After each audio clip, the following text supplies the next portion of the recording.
નમસ્કાર મિત્રો, વિડીયોમાં તમારું સ્વાગત છે। દેશભરમાં ખેડૂતોનો હોબાળો ચાલી રહ્યો છે।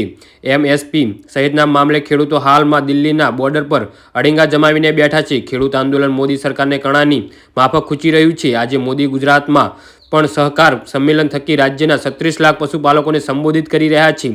ત્યારે આ ખેડૂત માટે મોટા સમાચાર આવ્યા છે કે પીએમ કિસાન સન્માન નિધિનો 16મો હપ્તો 28મી ફેબ્રુઆરીએ લાભાર્થીઓના ખાતામાં આવશે। જી હા મિત્રો, અત્યારે હાલ મોટા સમાચાર સામે આવી રહ્યા છે। તો મિત્રો, સમાચારમાં વધુ વિગતવાર વાત કરીએ તો આ વખતે હપ્તાના નાણાં 8 કરોડથી વધુ ખેડૂતોના ખાતામાં ટ્રાન્સફર કરવામાં આવશે।